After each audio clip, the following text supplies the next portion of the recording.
अस्सलाम वालेकुम प्यारे दोस्तों, क्या हाल है। आज मैं आपके लिए शहद की मक्खी के बारे में बहुत ही मालूमाती कहानी लेकर आया हूँ। तो चलते हैं हमारी कहानी की तरफ। मैं एक छोटी सी मखलूक हूँ। आम तौर से मुझे शहद की मक्खी कहते हैं। मुझ में ऐसी कई बातें हैं जो काबिल तकलीद हैं। मैं आज आप बच्चों को अपने निज़ाम का तारुफ करवाना चाहती हूँ। हमारी एक मलका होती है। इस मलका के तहत हम मुख्तलिफ काम सर अंजाम देते हैं। हमारी मलका 3 हफ्तों में 6000 से 12000 तक अंडे देती है। अपने कदोकामत के लिहाज से यह मलका दूसरी मक्खियों से मुमताज़ होती है। हम में से कुछ साथी दरबार में ड्यूटी करते हैं, किसी नामालूम फ़र्द को इसमें दाखिल नहीं होने देते। कुछ मक्खियाँ अंडों की हिफाजत करती हैं, कुछ मक्खियाँ छोटी मक्खियों की तरबियत करती हैं, कुछ शहद के छत्ते की तामीर करती हैं और इनके फ़राइज़ सर अंजाम देती हैं। शहद के छत्ते में इन इंजीनियर और मेमार मक्खियों के बनाए हुए खाने 2000 से 3000 तक होते हैं। कुछ मक्खियाँ मोम जमा करके इन मेमारों तक पहुँचाती हैं, जिनसे वो अपने मकानात तामीर करती हैं। ये मोम सफ़ेद किस्म के सफ़ूफ से हासिल करती हैं। गन्ने पर यह सफ़ेद सफ़ूफ हमें कसरत से मिल जाता है। मेरी कुछ बहनें फूलों और फलों से रस चूसती हैं, जो इनके पेट में जाकर शहद में तब्दील हो जाता है। ये शहद ही हमारे और हमारे बच्चों की ग़िज़ा है। हम तमाम मक्खियाँ अपनी मलका के हुक्म को दिलो जान से कबूल करते हैं।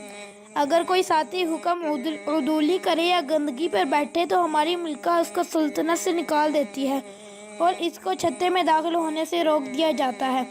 हमारे शहद के छत्ते की बनावट और साख्त गैर मामूली किस्म की होती है, जिससे अक्ल इंसानी भी दंग रह जाती है। छत्ते में हर घर मुसद्दस शक्ल का होता है। अगर प्रकार और पैमाने से इन घरों की पैमाइश करे तो बाल बराबर भी फ़र्क नहीं होता, हर घर बराबर होता है। दरअसल बात यह है कि हम अपने घर मुसद्दस शक्ल में इसलिए बनाते हैं, और अगर मुरब्बा और मुखम्मस शक्ल में घर बनाएं तो इनके बाद कोने बेकार रह जाते हैं, किसी काम में नहीं आते। इसलिए हम फजूल चीज़ों से मुकम्मल परहेज़ करती हैं। इसी बिना पर आपने देखा होगा कि हम अपने घरों की तामीर पहाड़ों और दरख्तों और बुलंद इमारतों पे करते हैं, ताकि हमारा घर और हमारा शहर बिल्कुल महफूज तरीके से तैयार हो सके। अल्हम्दुलिल्लाह हम फूलों और फलों से वो लतीफ़ अज्जा चूसती हैं जो आज के साइंसी दौर में मशीनों से भी नहीं निकाले जा सकते। हम शहद के हसूल के लिए मीलों दूर सफ़र करते हैं, जिस तरह आप बच्चे तालीम के हसूल के लिए मीलों दूर सफ़र करते हैं, मगर हम अपना मिशन और रास्ता नहीं भूलते। बुनियादी तौर पर हम जहरीली मक्खियाँ हैं, मगर लोगों को वो तरियाक देती हैं जो तरियाक सेहत ही सेहत है। हमसे बना हुआ शहद खुद भी ख़राब नहीं होता और दूसरी दवाइयों में डाला जाए तो तवील अरसे तक इन दवाइयों की भी हिफाजत करता है, इसलिए इसका दवाओं में इस्तेमाल किया जाता है।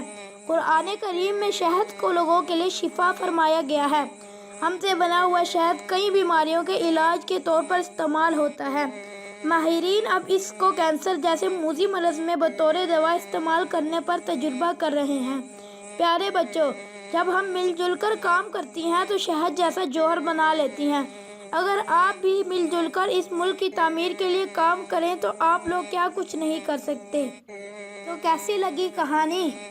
इस तरह एक छोटी सी मखलूक मिलजुल कर इस तरह का शहद जैसा जौहर बना लेती हैं, तो हम बच्चे मिलजुल कर क्या कुछ नहीं कर सकते। उम्मीद है आप लोगों को कहानी पसंद आई होगी। मिलते हैं एक नई कहानी के साथ, तो इजाज़त दीजिए। अस्सलाम वालेकुम।